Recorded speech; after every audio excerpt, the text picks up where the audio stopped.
नमस्कार, आप सभी का बहुत बहुत स्वागत है। मेरा नाम रोबिका लियाकत है और आप हुंकार देख रहे हैं। आज से 6 दिन पहले एक रिपोर्ट आई थी और वही रिपोर्ट इस वक्त मेरे हाथों में मौजूद है। इस रिपोर्ट में बहुत ऐसे खुलासे हैं या ऐसे आरोप हैं जिस पर देश के 4 राज्य जवाब देने के लिए उनको आगे आना पड़ेगा। ये बड़े विवाद की वजह बन गई ये रिपोर्ट। राष्ट्र पिछड़ा वर्ग आयोग की यह रिपोर्ट है। वो पिछड़ा वर्ग जिसकी आबादी देश में सबसे ज्यादा है, सबसे बड़ा वोट बैंक माना जाता है। पिछड़ा वर्ग वो जिसकी राजनीति के सहारे बहुत सी पार्टियों का इस वक्त वजूद है धरातल पर। विवाद से पहले आप ये समझ लीजिए कि पिछड़ा वर्ग आयोग की रिपोर्ट में क्या कहा गया है, ऐसी क्या बात हो गई।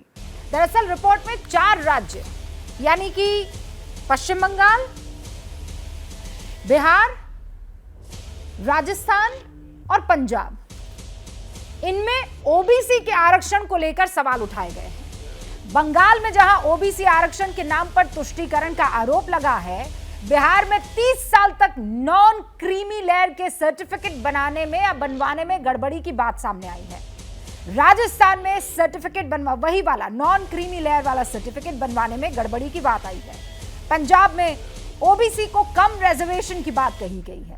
जिन 4 राज्यों पर यह सवाल उठाए गए हैं, उन चारों ही राज्यों में इंटरेस्टिंगली विपक्ष की पार्टियां सत्ता में हैं, अगर मैं केंद्र के लिहाज से बात करूं तो। और यही वजह है कि इस रिपोर्ट के सहारे बीजेपी अध्यक्ष जेपी नड्डा ने पिछड़ी जातियों का हक मारने का आरोप इन तमाम पार्टियों पर लगाया है।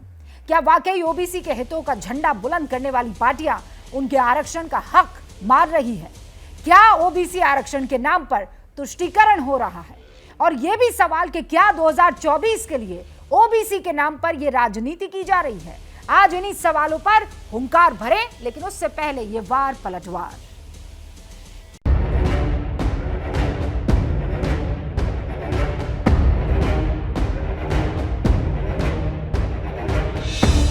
पिछड़ा वर्ग विशेष के लिए जो कॉन्स्टिट्यूशनल राइट्स रिजर्वेशन के दिए गए हैं, उसका बंगाल की सरकार, बिहार की सरकार, राजस्थान की सरकार और हमारे पंजाब की सरकार खुलेआम उसका हनन कर रही है, उनके हितों का। बंगाल में ओबीसी के कोटा में मुस्लिम तुष्टीकरण वहां किया जा रहा है।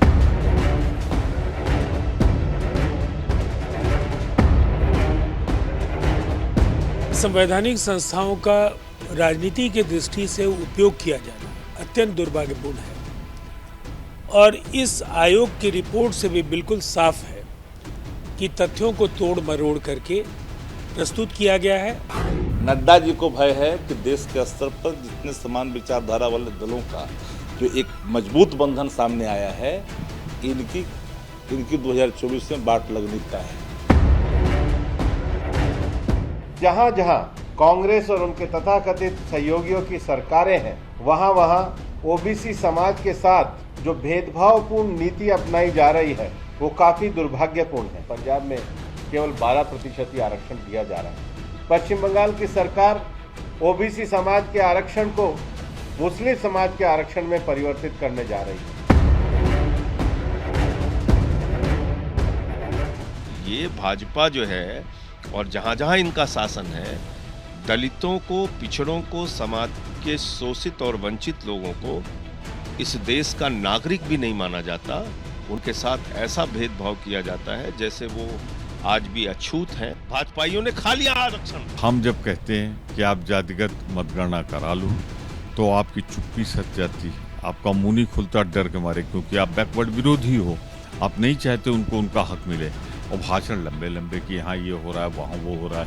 अलग से मतगणना कराई जाए, जातिवार कराई जाए, जिससे सबको समुचित लाभ मिल सके। नड्डा साहब, हमारे यहाँ तो 4 मुख्यमंत्री हैं, कुल 4 शासित राज्य, 3 हमारे बैकवर्ड मुख्यमंत्री हैं।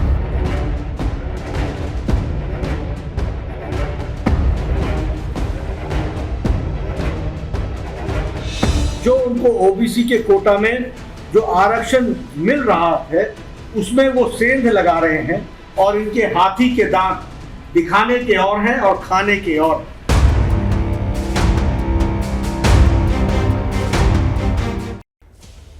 किसकी नीयत में खोट, इसी पर हो गई अभी हुंकार। के शर्मा साहब बीजेपी के राष्ट्रीय प्रवक्ता हमारे साथ जुड़ चुके हैं। आलोक शर्मा जी राष्ट्रीय प्रवक्ता कांग्रेस के इस वक्त आपको नजर आ रहे हैं स्क्रीन पर।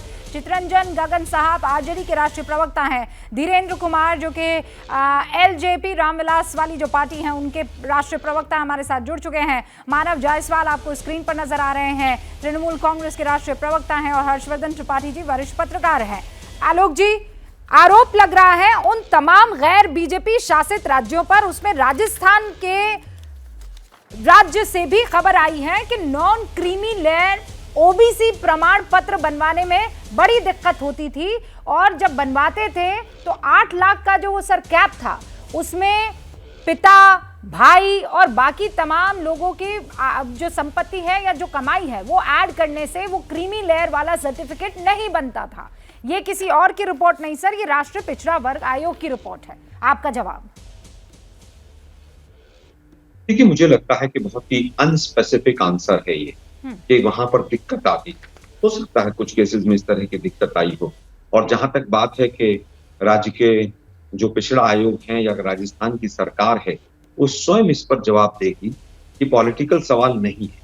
लेकिन दुर्भाग्य ये है कि जिस तरह से आज ओबीसी आयोग जिस तरह से बीजेपी के हाथों में खेल रहा है, दुर्भाग्यपूर्ण, क्योंकि ओबीसी की जनगणना की मांग तमाम राज्य कर रहे हैं और उनकी मांग को किस तरह से दरकिनार किया जाए उसका एक पॉलिटिकल आंसर इस आयोग ने दिया है। मैं समझता हूं कि पॉलिटिकल लड़ाई नहीं है ये, और अगर इस तरह की लड़ाई को पॉलिटिकल इस तरह से आयोग लड़ेगा तो आयोग की अपनी विश्वसनीयता समाप्त हो जाएगी। आने वाले दिनों में राजस्थान सरकार इसका उत्तर भी देगी।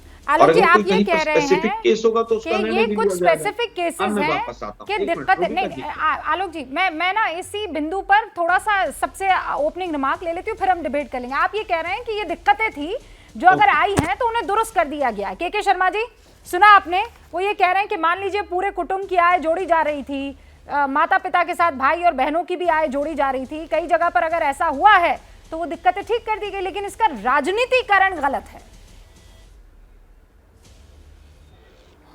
नहीं रूबिका जी, बहुत आश्चर्य है, आलोक जी ने रिपोर्ट ही नहीं पढ़ी।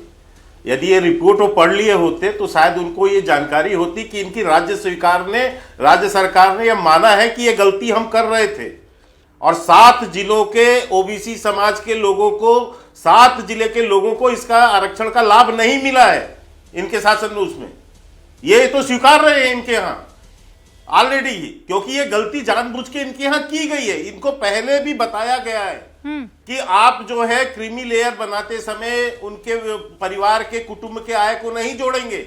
इसके बावजूद नहीं माना इन लोगों ने और उसमें एक राजनीति हुई। तो आज अभी ये जो कह रहे हैं कि संवैधानिक ये जो राष्ट्रीय पिछड़ा आयोग है ये राजनीतिकरण इसका हो रहा है, तो ये तो राजनीतिकरण, ये तो आरोप लगा के यही करेंगे। इन लोग देश के किस संवैधानिक संस्था को छोड़ा इन्होंने? सुप्रीम कोर्ट से लेके किसी को तो आरोप लगाने से छोड़ा नहीं, तो वही आरोप आप इसमें भी लगा रहे। लेकिन कितना दुर्भाग्यपूर्ण है। ये तो राजस्थान की बात है, लेकिन मैं इसके साथ पश्चिम बंगाल की एक आपको चर्चा बताना चाहता हूं, जिसको देश को, करोड़ों दर्शकों को आपको जानना चाहिए कि क्या किया गया वहां पर यह हालत है रूबिका जी कि 2011 के पहले वहां पर 108 की संख्या थी जो इसके लाभार्थी थे ओबीसी समाज के। हाँ। उसमें 53 जातियां जो थी वो जो है मुस्लिम समाज से आती थी और 55 जातियां जो है हिंदू समाज से आती थी। और 2011 के बाद जो ममता बनर्जी जी का शासनकाल है उसमें जो ऐड किया, क्योंकि ये राज्य सरकार का मसला है, उसमें जो ऐड किया गया उसमें कुल 71 नई जातियां ऐड की गई। अब 71 जो नई जातियां ऐड की गई उसमें 65 जातियां मुस्लिम समाज की और 6 जातियां सिर्फ जो है हिंदू समाज की। मतलब आज हालात ये है कि 90% आरक्षण का लाभ एक मुस्लिम वर्ग समाज को मिल रहा है, जबकि जो है हिंदू समाज को वहां पर नहीं मिल रहा है। 70% हिंदुओं की आबादी है वहां पर। अच्छा, ये विशुद्ध रूप से इसका जवाब है मानव जायसवाल को। आप ये कह रहे हैं कि ओबीसी के नाम पर, बैकवर्ड कास्ट के नाम पर ममता बनर्जी, क्योंकि मानव जायसवाल अभी डिस्कनेक्ट हो गए सर, मैं चाहती हूं आपके इस आरोप का जवाब वही दे, लेकिन उससे पहले सर 30 सेकंड। आलोक जी, राजस्थान की सरकार को यह मालूम था कि कुटुंब की आय को नहीं जोड़ना है, ये पहले से बता दिया गया था, तो फिर ये त्रुटि कैसे हुई सर? ये क्या जानबूझकर नहीं किया गया है? के शर्मा जी आरोप लगाते हुए सवाल पूछ रहे हैं। 30 सेकंड सर। देखिए, मुझे लगता है त्रुटि किसी भी सरकार से हो सकती है, लेकिन जानबूझकर किए गए बहुत सारे ओबीसी के काम हैं जो ओबीसी के खिलाफ हैं। चाहे वो महाराष्ट्र की सरकार हो, चाहे मध्य प्रदेश की सरकार हो, चाहे मध्य प्रदेश के लोकल बॉडी के इलेक्शंस की बात हो और चाहे मध्य प्रदेश के जॉब्स की बात हो, वहां पर जानबूझकर किया गया है। मेरे पास त्रुटि का भी बहुत प्रमाण नहीं है, क्योंकि इसके लिए स्पेसिफिकली पॉलिटिकल क्वेश्चन नहीं है। राजस्थान का जो पिछड़ा आयोग है वो स्वयं इसके ऊपर उत्तर देगा, सरकार उत्तर देगी। लेकिन मुझे लगता है कि त्रुटि किसी भी सरकार से हो सकती है। जानबूझकर बीजेपी ने मध्य प्रदेश में ओबीसी का हक छीना। हाँ, मध्य प्रदेश को लेकर के शर्मा जी, उससे पहले आप जवाब दे। उससे पहले सर, आपने बड़ा आरोप पश्चिम बंगाल की सरकार पर लगाया है और आयोग की रिपोर्ट भी पश्चिम बंगाल सरकार के उस रवैये पर अपनी बात रख रही है। मानव जायसवाल हमारे साथ जुड़ गए हैं। मानव जी, जो बांग्लादेश से मुसलमान आए हैं उनको भी ओबीसी की लिस्ट में आप लोगों ने शामिल कर दिया है। ये रिपोर्ट का हिस्सा है राष्ट्रीय पिछड़ा वर्ग आयोग के। पहले तो सभी को नमस्कार है रूबिका जी। ओबीसी या धर्म के नाम पे दिया जाता है क्या? धर्म के नाम पे ओबीसी की गणना करी जाती है? और बैकवर्ड क्लास कमीशन क्या कर रही होती है? वो मौनधारी रहती है, जैसे हमारे प्रधानमंत्री और बीजेपी के सारे लोग मौनधारी हो जाते हैं। जब गुजरात में स्टेट इलेक्शन कमीशन ने 10% का उनका आरक्षण छीन लिया, उनको मौका नहीं दिया, लिस्ट से नाम निकाल देते हैं। हाईकोर्ट को आना पड़ता है उत्तर प्रदेश में जब अर्बन लोकल बॉडी का इलेक्शन होता है, बोलता है आपने जाति वाले लोगों को सही तरीके से उनको मान्यता नहीं दी, आपका कैंडिडेचर उस तरीके से नहीं है। देखिए, ये जो तुष्टीकरण वाली जो शब्द है ना, ये सिर्फ भाजपाइयों के मुंह से शोभा नहीं देता है। हाँ। ये उनका ही चल चरित्र है, वो चल चरित्र उनका है। वो जो बोलना चाहते हैं, करनी और धरनी में कितना मानव जी जनरलाइज नहीं। देखिए आलोक जी नहीं कर रहे। देखिए, पॉइंटेड सवाल का पॉइंटेड जवाब दे रहे हैं। वैसे मैं चाहती हूँ आप भी पॉइंटेड जवाब दीजिए। सवाल मेरा पॉइंटेड है, क्या बांग्लादेश से आए मुसलमानों को ओबीसी की लिस्ट में शामिल किया गया है कि नहीं किया गया पश्चिम बंगाल में? हाँ कि ना? झूठ है, ये झूठ है। बांग्लादेश से आए हुए मुस्लिम क्या वो भारतीय हैं? तो वही तो मैं आपसे पूछ रही हूँ, मुझे क्या मालूम? मैं पूछ रहा हूँ अरे मैं जानना चाहता हूँ। ये तो राष्ट्रीय पिछड़ा वर्ग आयोग कह रहा है ना सर, आप कह रहे हैं ये झूठी रिपोर्ट है। जो देखिए, अहीर जी जो है, हंसराज जी अहीर जी बीजेपी के पुराने एमपी हैं, तो उससे उनको नैरेटिव सेट करना है। अरे भाजपाइयों को नैरेटिव सेट करना है। जिस तरीके से आप लोग हर तरीके से हर इंस्टीट्यूशन को काबिज करना चाहते हैं, आप चाहते हैं, लेकिन आपको मानव जायसवाल जी वो एक कॉन्स्टिट्यूशनल बॉडी है, कैसी बातें कर रहे हैं आप? कॉन्स्टिट्यूशनल बॉडी है। नहीं, बिल्कुल बड़ा आसान है पीठ पे छुरा मारना। कॉन्स्टिट्यूशनल बॉडी के काम कीजिए मानव जायसवाल जी, काम कीजिए। मैं आपके उस प्रेस रिलीज को एबीपी न्यूज पर लाइव दर्शाऊंगी। आप इस आयोग की रिपोर्ट को झूठा साबित कर लीजिए, कीजिए ना। प्रेस रिलीज क्यों नहीं करते हैं आप? बंगाल सरकार की तरफ से कोई रिएक्शन क्यों नहीं आया? मैं इंतजार कर रही हूँ सर, बंगाल सरकार की तरफ से इस आरोप पर क्या रिएक्शन आया है? तो हम क्या रिएक्ट कर रहे हैं? हम रिएक्ट नहीं कर रहे हैं। अभी मैं कुछ बोल नहीं रहा। अरे आप तो पार्टी की तरफ से बोल रहे हैं, मैं बंगाल सरकार के रिएक्शन की बात कर रही हूँ। क्यों नहीं आया है? 189 जातियां, 118 उसमें मुस्लिम और 61 उसमें हिंदू।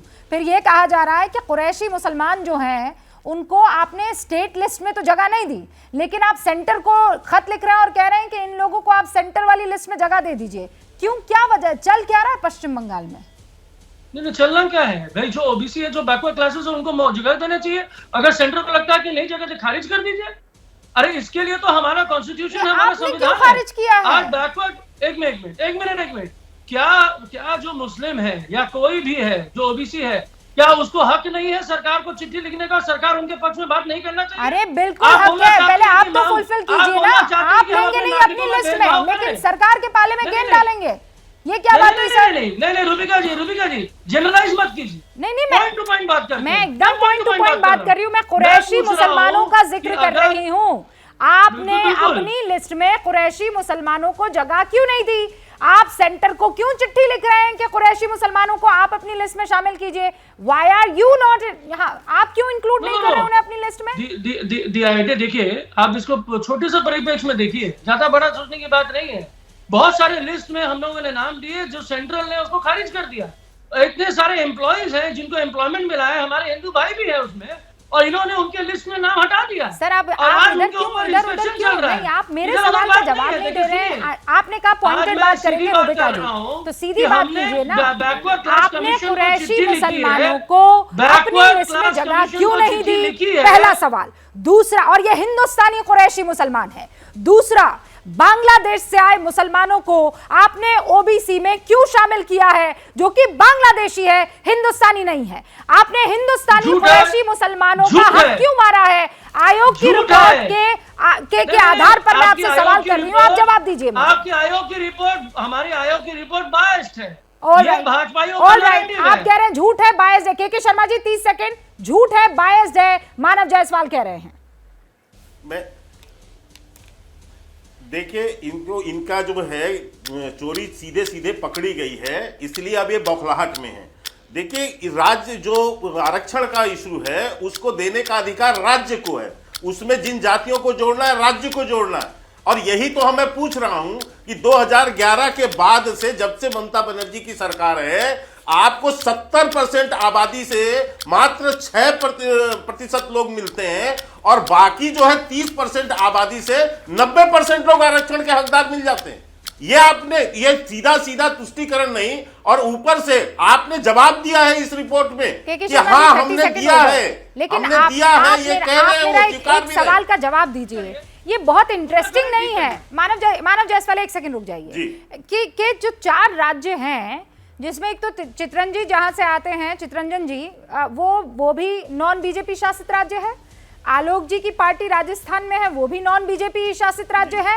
मानव जायसवाल जी नॉन बीजेपी शासित राज्य। क्या यही राज्य है जहां पर ओबीसी के साथ ऐसी त्रुटियां या ऐसी नाइंसाफी पाई जा रही है? आप जहां जहां पर हैं वहां पर सब चंगासी। नहीं तो आप वहां उसकी जो जांच रिपोर्ट, फैक्ट फाइंडिंग की जो रिपोर्ट आई है, उस रिपोर्ट में स्पष्टता है, झूठ है कि कहां क्या है। पंजाब की भी इसमें चर्चा आई है ना, पंजाब की भी चर्चा तो आ रही है। मैं अगर झूठ तो आपको इसलिए कहोगे भाई, क्योंकि आपकी जो है, जो आपकी गलती पकड़ी गई है, विशुद्ध रूप से आप जो तुष्टीकरण कर रहे हो, आपके ममता बनर्जी ने कहा वहां पर कि मैं बांग्लादेशियों को यहाँ पर वो उसका नागरिकता दे रही हूँ, और दिया आपने उनको बना के पहचान पत्र, और आज उसको आपने हिंदुओं के अधिकारों को, ओबीसी के अधिकारों को काट के मुसलमानों का तुष्टीकरण किया है। इसलिए आपकी जो चोरी खुल के आ गई। अब मैं बिहार का रुक कर लेती हूँ। मानव जायसवाल जी रुकिए, क्या है रूबिका जी, के शर्मा जी रुकिए। आपने कहा रिपोर्ट पढ़ लीजिए, ये रिपोर्ट में बिहार का भी जिक्र है। शर्मा जी ओके, अंडरस्टूड, रुक जाइए। चित्रंजन जी हमारे साथ यहाँ मौजूद है। चित्रंजन जी, आपके यहाँ भी कहा जा रहा है राष्ट्रीय पिछड़ा वर्ग आयोग ने 11 तारीख को, जनवरी, फरवरी, मार्च, अप्रैल, मई, 11 मई 2023 को शासकीय दौरा किया। पटना में बिहार के मुख्य सचिव सहित तमाम वरिष्ठ अधिकारियों के साथ मीटिंग की, तो पता चला कि 8-9, ये दिनांक पढ़ रही हूं मैं, 8-9-1993 से लेकर 11-5-2023 तक नॉन क्रीमी लेयर ओबीसी प्रमाण पत्र बनाते समय तृतीय और चतुर्थ श्रेणी के कर्मचारियों का वेतन एवं कृषि आय को भी जोड़ा गया, जबकि कृषि आय तो जुड़ती नहीं है। आपके यहां भी ये गड़बड़ी पाई गई। 30 साल सर, 30 साल तक ओबीसी के साथ ये अन्याय होता रहा। नहीं रूबिका जी, सबसे बड़ी बात तो यह है कि जो राष्ट्रीय पिछड़ा वर्ग आयोग का जो रिपोर्ट है, यह राजनीति से प्रेरित है। कभी भी इस पर विश्वास कोई नहीं कर सकता है। जिन राज्यों को अभी इंगित किया गया है, सारे वे राज्य हैं जो कि भाजपा विरोधी सरकार जहां पर है। दूसरी बात, बिहार के संदर्भ में जो आप कर रही हैं, तो इसमें भाजपा कितने दिनों तक राज की है? हाँ, ये भी है। इसमें तो सबसे ज्यादा दिनों तक भाजपा सरकार में रही है। अगर गड़बड़ी, अगर क्रीमी लेयर के में अगर गड़बड़ी हुई है तो इसके लिए भाजपा जिम्मेवार है। लेकिन आश्चर्य लगता है कि आज भाजपा जो घड़ियाली आंसू बहा रही है, अगर यह वास्तव में अगर पिछड़ों का कल्याण चाहती है, दलितों का कल्याण चाहती है, तो जो सो क्यों नहीं जातीय जनगणना से क्यों भाग रही है? नहीं, पहली बात तो ये जातीय जनगणना की मांग जो हम लोग करते रहे हैं, राष्ट्रीय जनता अभी जी, अरे आप भी तो करवा रहे थे ना, फिर क्या हुआ जातीय जनगणना का? पहले उस पर मैं जाऊं उससे पहले मेरी बात सुनिए। चित्रंजन जी आप ये कह रहे हैं कि ये एकदम गड़बड़ी वाली रिपोर्ट है, राजनीति से प्रेरित है। तो फिर अगर ये राजनीति से प्रेरित है और बीजेपी के इशारे पर बन रही थी, तो फिर ये तारीख इनको मेंशन नहीं करनी चाहिए थी। इन 30 सालों में तो बीजेपी की भी सरकार थी, तो ये बीजेपी की सरकार की गलती जो है वो क्यों अंडरलाइन करती है रिपोर्ट? ये तो छुपा देती ना उस रिपोर्ट, ये बात छुपा देती। नहीं, देखिए अभी असल में इतनी बौखलाहट और बेचैनी है भाजपा नेताओं में कि उन लोगों को यह अंदाज ही नहीं रहा होगा कि यहाँ शायद बिहार में हम भी इतने दिनों तक राज किए हैं। अभी जो है सो 23 तारीख को जो बैठक होने वाली है, ये लोग आप लोगों के खिलाफ षड्यंत्र रचते हैं, और अभी आप कह रहे हैं कि ये त्रुटि भी हो गई है। हमारे साथ धीरेन्द्र कुमार जी हैं, एलजेपी के राष्ट्रीय प्रवक्ता है। धीरेन्द्र जी, सुना आपने? चितरंजन जी कह रहे हैं बौखलाहट में भूल गए और इसीलिए ये तारीख मेंशन कर ली जिसमें बीजेपी का भी राज जो था राज्य में हुआ करता था। रूबिका जी, इन लोगों की आदत रही है झूठ बोलने का। आज जब पकड़े गए हैं तो दूसरे पर आरोप लगा रहे हैं, लेकिन ये सच है। रूबिका जी, सबसे पहले तो मैं आपको ये बताना चाहता हूं कि जिस मंडल कमीशन की बात हो रही है पूरे देश में, और सभी जगह मंडल कमीशन लागू है, लेकिन इसी मंडल की राजनीति को आगे बढ़ाने का काम आदरणीय लालू प्रसाद जी ने किया और मुख्यमंत्री की कुर्सी तक बैठे हैं, लेकिन बिहार में ही मंडल कमीशन नहीं लागू है। तो अब इन लोगों को पूछिए ना कि मंडल के नाम पर राजनीति करने वाले लोग, हम तो प्रधानमंत्री जी को बधाई देना चाहते हैं कि पिछड़ा वर्ग आयोग को उन्होंने संवैधानिक दर्जा दिया, और इतनी बड़ी गड़बड़ी। अरे भाई, अब सुनिए तो सही ध्यानपूर्वक, आप लोग नकली जो मंडलवादी लोग हैं ना, उनको सब लोग पकड़ रहे हैं और जान रहे हैं। अब सच्चाई आई है। अब तो नीतीश कुमार जी और लालू जी का हालत ये है रूबिका जी, पिछड़े नेताओं को ही जब ये लोग नहीं बढ़ने दे रहे। आपके लगातार बोलने से थोड़ी आप जीत जाएंगे। एक बार धीरेन्द्र कुमार को सुनिए, उसके बाद जवाब दीजिएगा। हाँ धीरेन्द्र जी, ये लोग स्थिति है रूबिका जी कि पिछड़े नेताओं को ही जब ये लोग बढ़ने से रोकते हैं, तो ये लोग आम लोगों को क्या नौकरी में जगह देंगे और आगे बढ़ने में सहायक होंगे? मैं बता रहा हूं ना, इसलिए इनको दर्द हुआ कि बिहार में मंडल कमीशन आज तक लागू नहीं है, और इसी मंडलवादी राजनीति के सारे लोग से मंडल कमंडल वाली राजनीति की शुरुआत हुई। वहां पर मंडल के साथ जो है वो अन्याय का आरोप। चितरंजन जी जवाब दीजिएगा। लेकिन हर्षवर्धन जी, ये जो राष्ट्रीय पिछड़ा वर्ग आयोग की रिपोर्ट है, विपक्षी पार्टियां कह रही है राजनीति से प्रेरित है और कुछ नहीं।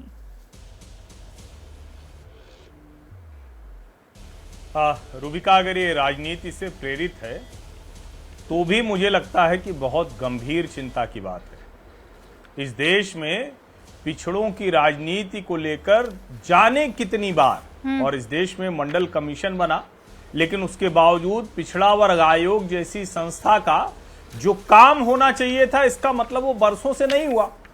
राष्ट्रीय पिछड़ा वर्ग आयोग का काम क्या है? देश के किसी राज्य में किसी हिस्से में कोई भी सरकार अगर पिछड़ों के अधिकार को, उनके आरक्षण के अधिकार को, उनको मिलने वाली सहूलियतों के अधिकार को, उसमें अगर किसी तरह की कटौती कर रही, कोई कमी कर रही, तो उसको देश के सामने लाए और उसको हर संभव ठीक कराए। अगर राष्ट्रीय पिछड़ा वर्ग आयोग की रिपोर्ट में ये सारी कमियां दिख रही हैं, ये सारी खामियां दिख रही हैं, और उसे सामान्य त्रुटि कहकर और राजनीति कहकर खारिज करने की कोशिश हो रही है, तो ये बेहद खतरनाक है। और एक बात तो हर किसी को ध्यान में है ना कि कर्नाटक में मुसलमानों को 4% आरक्षण था। क्या धार्मिक आधार पर आरक्षण इस देश का संविधान ये अलाउ करता है? ये होना चाहिए। अगर अमित शाह ये कह रहे हैं कि हम किसी भी कीमत पर धार्मिक आरक्षण नहीं करेंगे, हाँ। मुसलमानों के लिए अलग से स्कीम है, पिछड़ों के लिए अलग से स्कीम है, अनुसूचित जाति के लिए अलग से स्कीम है, लेकिन एक दूसरे का ओवरलैप कैसे हो सकता है? कई बार ये होता है कि नीतियां ग्राउंड पर नहीं पहुंच पाती है क्योंकि उसमें त्रुटियां होती है। वो जैसे ही आपके समक्ष आती है आप उसे बेहतर कर देते हैं या उसे ठीक कर देते हैं। अब जो बात आलोक जी कह रहे हैं उसको आप कैसे देख रहे हैं? मैं आपसे पूछूं, आलोक जी को इस डिबेट में शामिल करूं और के शर्मा जी को। उससे पहले मैं आपको ये बता देना चाहती हूं कि हंसराज अहीर साहब हमारे साथ जुड़ चुके हैं। राष्ट्रीय पिछड़ा वर्ग आयोग इन्हीं की देखरेख में है। बहुत बहुत स्वागत है सर आपका। ये जो रिपोर्ट है, मैं अभी अब तक जितनी डिबेट की है हंसराज जी, मैंने 24 मिनट बीत चुके हैं, जितने भी इन 4 राज्यों के यहाँ रिप्रेजेंटेटिव बैठे हैं सर, वो ये कह रहे हैं कि ये रिपोर्ट तो राजनीति से प्रेरित है। इस पर आपका क्या जवाब होगा अध्यक्ष जी? मैं आपसे कहता हूँ, मैं आपके चैनल पे इसलिए आया हूँ कि मैं अकेला बोलूँगा। जी सर, बिल्कुल। मैं किससे बहस नहीं करने वाला हूँ। बिल्कुल मैं हमारी ये बात है कि मैं आपसे अकेली से मैं आपसे बात करना चाहता हूँ। अगर बीच में कोई बोलेगा तो मैं जवाब नहीं दूंगा। हाँ। आप मुझे पूछेंगे। जी सर, बिल्कुल। और मुझे डिबेट में आने का अधिकार भी नहीं है। बिल्कुल, आप सही कह रहे हैं। आप संवैधानिक पद पर हैं सर। मैं आपसे कह रहा हूँ ये जिम्मेदारी कि समझते हैं। हाँ, मैं आप पूछिए मुझे क्या पूछना है। मैं ये कह रही हूँ सर कि ये जितने भी, हाँ, मैं ये कह रही हूँ जिन राज्यों का यहाँ जिक्र हुआ है, मतलब पश्चिम बंगाल, राजस्थान, बिहार और पंजाब, इन चारों राज्यों से ये आरोप लग रहा है आयोग की इस रिपोर्ट पर कि ये राजनीति से प्रेरित है। हेलो, हाँ, आवाज नहीं आ रहा है मुझे, बताइए। मेरी आवाज आ रही है हंसराज जी? हाँ, अभी आ रही है आवाज। हाँ, बताइए। सर, मैं कह रही हूँ राजनीति से प्रेरित इस रिपोर्ट को बताया जा रहा है। इस आरोप पर आपका क्या जवाब होगा? देखो, ये मैं जिस चेयर पे बैठा हूँ, ये संवैधानिक पद पे मैं यहाँ काम कर रहा हूँ। इसमें राजनीति से प्रेरित मैंने एक भी बयान नहीं दिया है। मुझे जो अधिकार है, जो राष्ट्रपति महोदया ने जिस चेयर पे मुझे बिठाया है, सभी स्टेट में जाकर हमारे ओबीसी वर्ग की जितनी भी जातियाँ हैं, इन सभी ओबीसी वर्ग के को न्याय कैसे मिलेगा, कहीं अन्याय हो रहा है कि वो चेक करना है। चाहे स्कूल कॉलेज की एडमिशन हो, मेडिकल की हो, स्कॉलरशिप हो, या कोई जातियों के साथ में ज़्यादती हो रही है, उसको देखना है। और सभी जगह पर 27% का आरक्षण जो दिया हुआ है, वो सब जगह पे हम चेक करते हैं, हम रिव्यू लेते हैं। उसी में से चलते चलते अभी मैं 6 महीने से यहाँ चेयर पर बैठा हूँ, तो मैं करीब 12 स्टेट में गया था। उसमें से सबसे अधिक धांधली जहाँ दिखी है, ये सरकार किसकी है वो हम नहीं जानते। हम जानते हैं कि ओबीसी वर्ग के साथ में कहीं अन्याय हो रहा है क्या, ज्यादती हो रही है क्या। उसे बंगाल में हमने चीफ सेक्रेटरी को बुलाया था, वहाँ पे चीफ सेक्रेटरी भी आए, वहाँ के सोशल जस्टिस की मिनिस्ट्री सेक्रेटरी भी आए, वहाँ पे CRA नाम की संस्था काम करती है, कल्चरल रिसर्च इंस्टीट्यूट, उसको भी बुलाया, उनके चेयरपर्सन आए थे। जो जानकारी दी है उस आधार पर मैं कह रहा हूँ कि ये जानकारी मुझे फरवरी में मिली थी। मार्च में उन्होंने और जानकारी हमको और ला के दी कमीशन के ऑफिस में नई दिल्ली में। ये सारी बातें हमारे पास में 2 महीने से पड़ी हुई है। ये सभी रिव्यू हम जब दे रहे हैं तो 6 माह मुझे इस चेयर पे बैठ के होने के बाद में मैं दे रहा हूँ। इसमें राजनीति से कोई प्रेरित नहीं है, वो मुझे ठीक नहीं लग रहा है ये बयान क्यों दे रहे हैं। तो मैं जिम्मेदारी से कह रहा हूँ, इसमें किसी पार्टी के खिलाफ मैंने नाम नहीं ले रहा हूँ। जो हुआ है बंगाल में वो स्पष्ट है। मैं आपको बताता हूँ क्या हुआ है।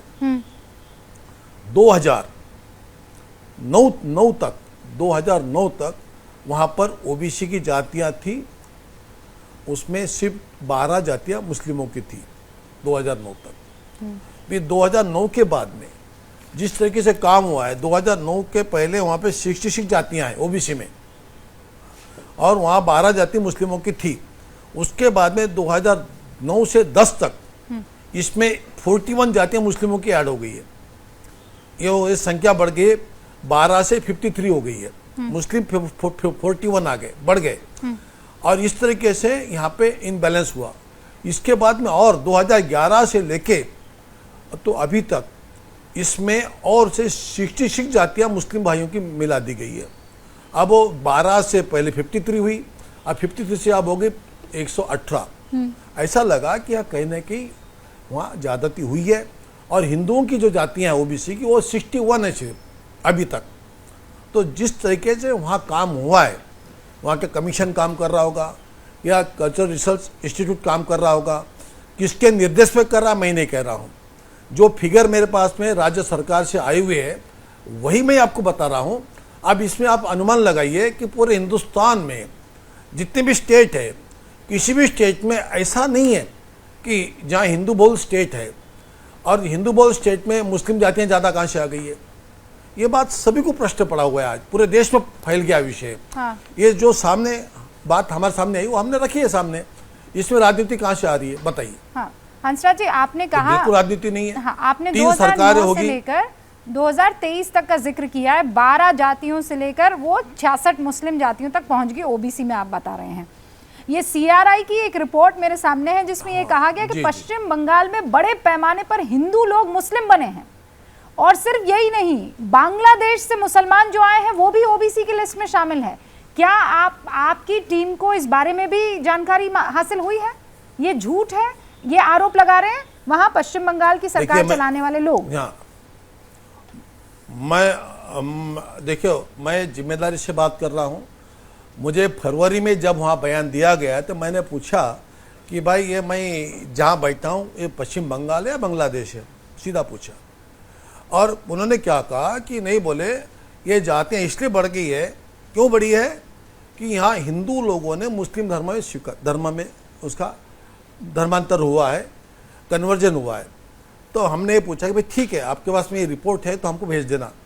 आयोग में उन्होंने जब रिपोर्ट भेजी कुछ दिनों के बाद में, 1 माह के बाद में, उन्हें स्पष्ट लिखा है कि हमारे पास ऐसा कोई प्रूफ नहीं है, ऐसा कोई रिकॉर्ड नहीं है, कितने हिंदू वहाँ मुस्लिम बने हैं, कब बने हैं, ये राइटिंग में हमें आ चुका है।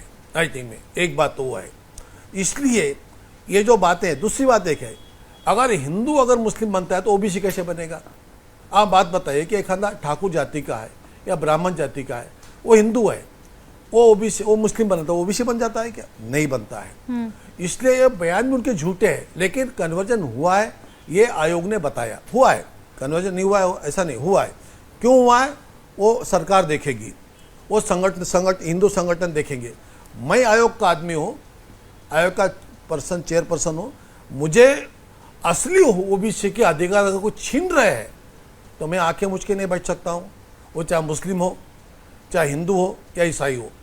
और जो बातें सामने आ रही है वो इतनी गंभीर है कि इसमें उन्होंने मुझे ये भी रिपोर्ट भेजा है कि कुछ जातियाँ, मुस्लिम ओबीसी की जो जातियाँ जैसे हटिया मुस्लिम बताए, उन्हें स्पष्ट लिखा है रिपोर्ट में।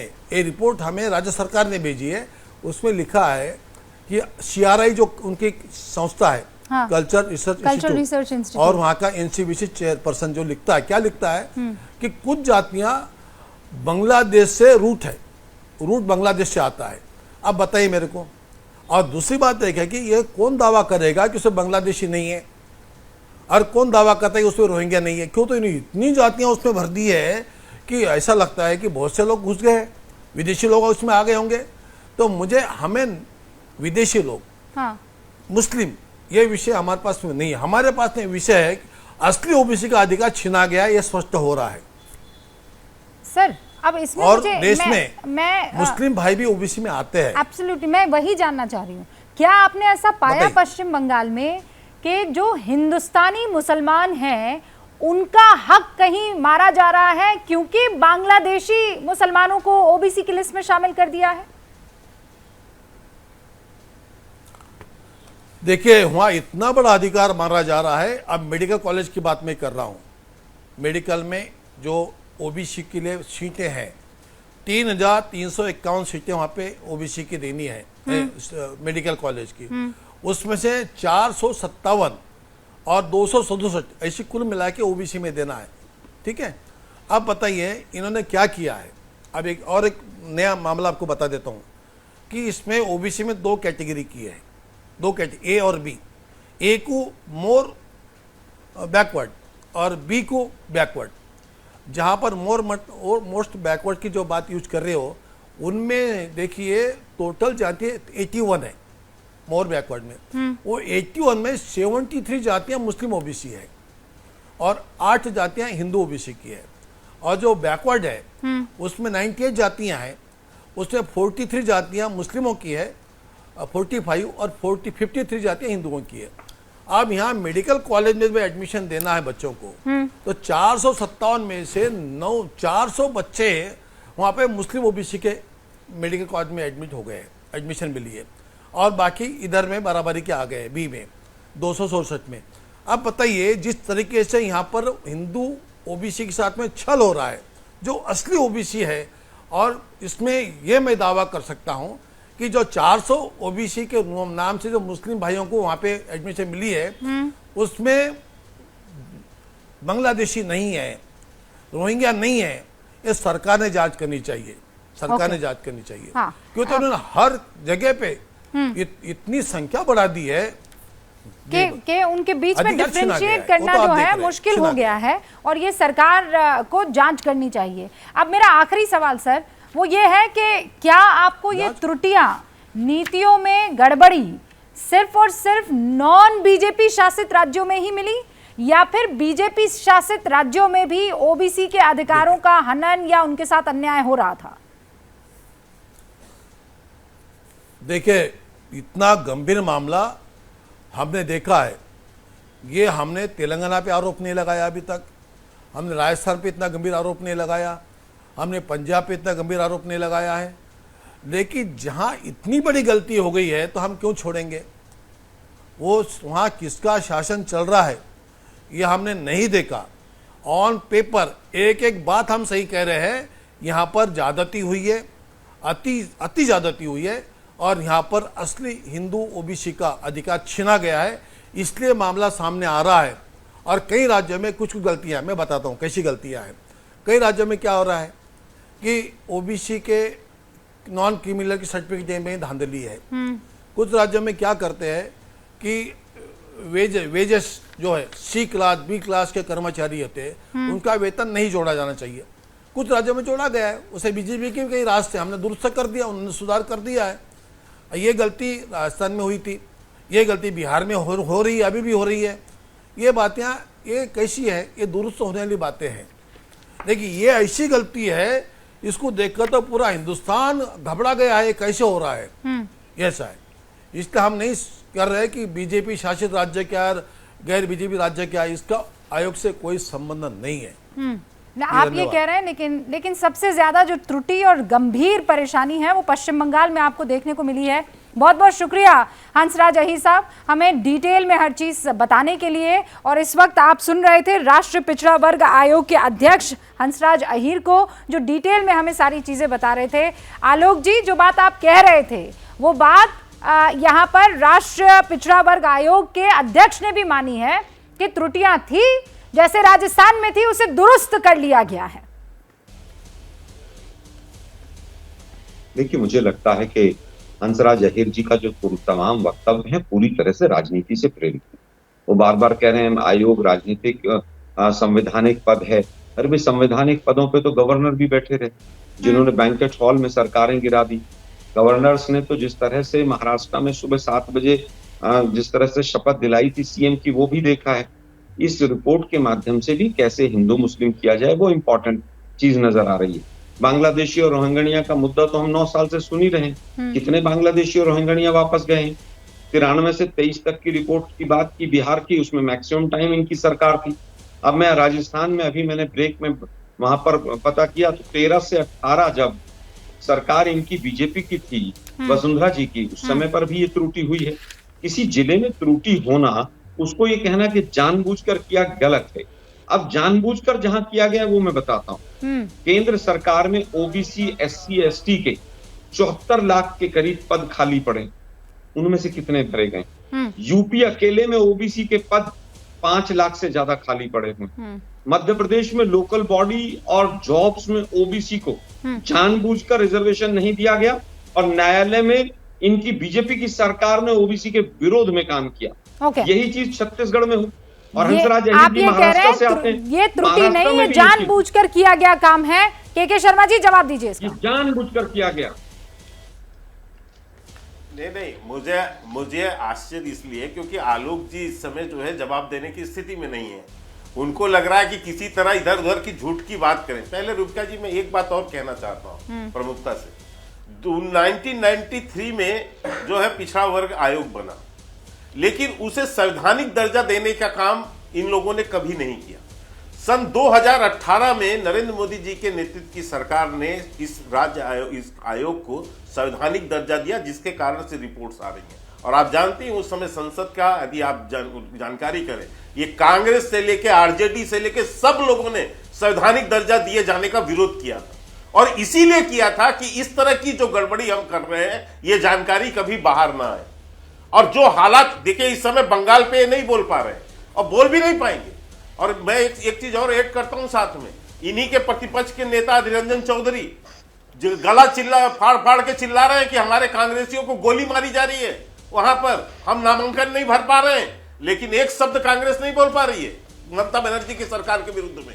लेकिन क्या है यहाँ पर इसी तरह अभी इतना बड़ा मामला उनके सामने दिख रहा है। हाँ। लेकिन क्योंकि मुस्लिम तुष्टिकरण करना है इसलिए आज अब ये संवैधानिक ये पिछड़े आयोग को भी राजनीतिकरण करना चाह रहे हैं। आलोक जी, क्योंकि आलोक विरोध करेंगे जी, तो मुसलमानों मानव का विरोध हो जायसवाल, जाएगा ना। धीरेन्द्र तो कुमार इनका तो वोट बैंक है। और चितरंजन जी, सर ये तमाम लोग अपनी बात रखना चाहते हैं, लेकिन आप जानते हैं कि ज्यादा वक्त जो है वो हंसराज अहीर साहब आए थे, उनसे सवाल जवाब में निकल गया। मैं माफी चाहती हूँ, लेकिन ये मसला मुझे नहीं लगता है कि अभी रुकने वाला है। और जिस तरीके से वो ये इशारा कर रहे थे कि बाकी राज्यों में त्रुटियां तो समझ में आती हैं, लेकिन जो बात पश्चिम बंगाल में नजर आई है वो वाकई बहुत खतरनाक है।